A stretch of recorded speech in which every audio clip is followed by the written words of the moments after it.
Hello guys, आज हम busy में सीखेंगे कि सेल्स रिटर्न और परचेज रिटर्न की एंट्री कैसे की जाती है।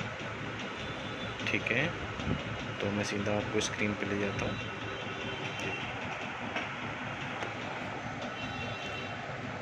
सबसे पहले हम सेल्स रिटर्न में गए। ये देखिए एडमिनिस्ट्रेशन, उसके अंदर सेल्स में सेल परचेज है, ये सेल्स रिटर्न में एंट्री की। और मैं आपको ऑलरेडी पहले बना हुआ है वो दिखा देता हूँ।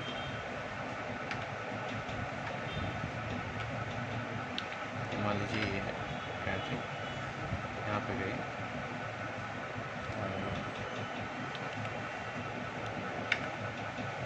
ठीक है, यहाँ जीएसटी, यहाँ डेट, यहाँ वाउचर नंबर। ये वाउचर नंबर ऑटोमेटिक आता है और आप इसको चाहे तो मैनुअल भी कर सकते हैं, वो भी मैं नेक्स्ट वीडियो में बताऊँगा मैनुअल कैसे किया जाता है। फिलहाल इसको IGST आइटम वाइज जिस तरीके से आपने सेल की थी इस तरीके से सेल्स रिटर्न की। अब यहाँ देखिए, सेव करने के बाद ये मांगता है वाउचर नंबर। वाउचर नंबर में ये ओरिजिनल वाउचर की डिटेल मांग रहा है, मतलब 372 नंबर अपना बिल बनाया था, वो डेट क्या थी और उसका अमाउंट क्या था, उसमें से किस चीज़ की सेल्स रिटर्न हमें बनानी है, किस आइटम की। तो ये आइटम था 6 पीस कम गए थे पार्टी को, उसके अंदर सेल्स रिटर्न बनी।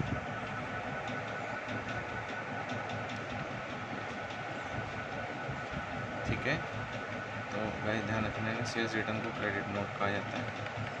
ये हो गया, और आपने अब इस टैक्स इसी के अंदर इंक्लूड हो गया।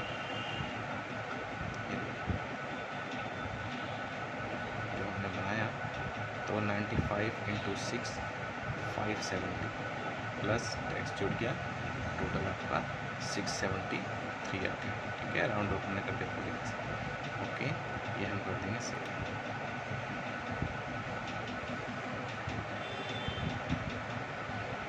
यहाँ पे यस कर सकते हैं, इनवॉइस नहीं कराना क्योंकि ऑलरेडी बनी हुई है, तो आप अगर यस करेंगे वहाँ पे तो इनवॉइस।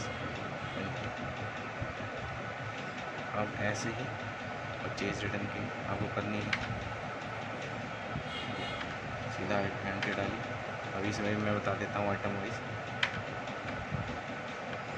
गाइस मेरा बताने का मतलब ये था इसके अंदर कि अगर आप जैसे कोई आइटम सेल करते हैं तो सेल की आइटम रिटर्न हो गई या स्टॉक आपके पास वापस आ गया, डैमेज हो गया, या पार्टी ने या हमने क्रेडिट नोट इशू किया, ठीक है, तो वो अगर हम स्टॉक वाइज करते हैं तो ये स्टॉक हमारे स्टॉक में दिखाएगा अगर इस तरीके से करें। ठीक है, मतलब मान लीजिए कि अगर हमने परचेज़ की, सेल की, ठीक है, सेल करने के बाद वो माल वापस आ जाता है तो वो हमारे स्टॉक में नज़र आएगा। ठीक है ना, तो स्टॉक में जब नज़र आएगा और उसको फिर हमें पार्टी और उसके बाद उसको सेटअप कैसे करना है, तो फिर जो पार्टी से जिससे हमने परचेज़ किया था वो आइटम उसकी डिटेल में से भी कम करना है। ठीक है, फिलहाल ये देखिए परचेज रिटर्न किया, यहाँ पे आप डिस्काउंट डाल सकते हैं। उसने हमें 20% डिस्काउंट दिया था, टैक्स लगाया था, तो ऐसे हमने परचेज़ रिटर्न कर दी। समझ गए ना, मतलब यही चीज़ हमने पार्टी ने जो हमें जिससे हमने परचेज़ का बिल लिया था उसी को हमने 6 पीस वापस कर दिया।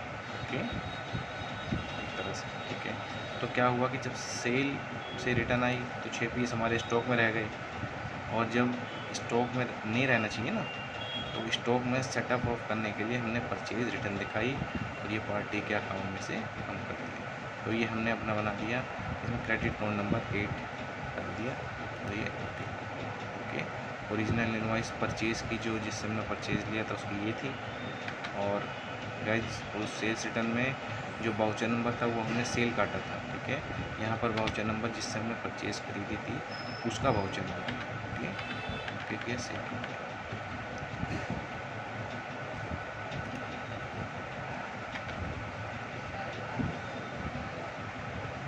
सिस्टम से। ओके, अब इसके अंदर एक मेन पॉइंट ये है,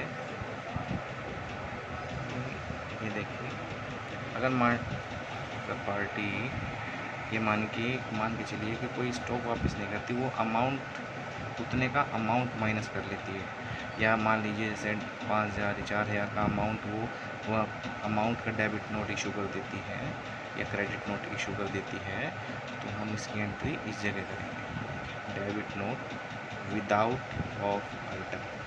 ठीक है, तो इसके अंदर सीधा क्या होगा कि आप सीधा जनरल एंट्री पास करेंगे। ये मैं भी आपको बता देता हूँ, ऑलरेडी की हुई एंट्री से जल्दी समझ में आता है। ठीक है, ये डेट, ये देखिए, credit note received against purchase या डेबिट नोट अगेंस्ट सेल। ठीक है, तो credit note received against purchase के अगेंस्ट मुझे मिला था, तो ये यहाँ डेबिट पर एंट्री मारी, पार्टी का नाम और परचेज क्रेडिट कर दी। ठीक है, पहले डेबिट जब आया था तो परचेज डेबिट था, और अभी परचेज क्रेडिट कर दिया और टैक्स भी क्रेडिट कर दिया। ठीक है, ऐसे कहने का मतलब ये है कि जब भी इसमें दो तरह की एंट्री हैं, एक तो है विद आइटम और एक विदाउट ऑफ आइटम। तो विद आइटम करनी होगी तो सेल इस रिटर्न में करेंगे यहाँ पर, और परचेज रिटर्न इस जगह पर करेंगे। और अगर विदाउट ऑफ आइटम करना है तो डेबिट नोट बनाना है तो इस जगह करेंगे, और क्रेडिट नोट बनाना है तो इस जगह करेंगे। ओके,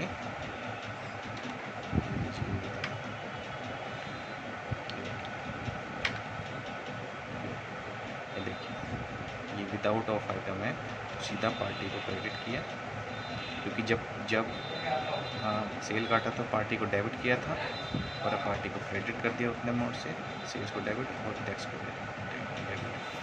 तो थैंक यू गाइस, अगर मेरी वीडियो आपको अच्छी लगे तो लाइक करना, और मैं अपनी वीडियो में धीरे धीरे इम्प्रूवमेंट लाऊंगा। हो सकता है कुछ चीज़ें आपको समझ में ना आ रही हो तो आप मुझे कमेंट्स में लिख सकते हैं। बाकी मेरा उद्देश्य आपको अच्छी चीज़ बताना और नॉलेज देना है।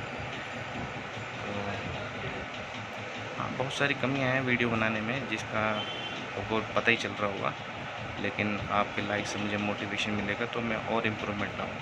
Thank you.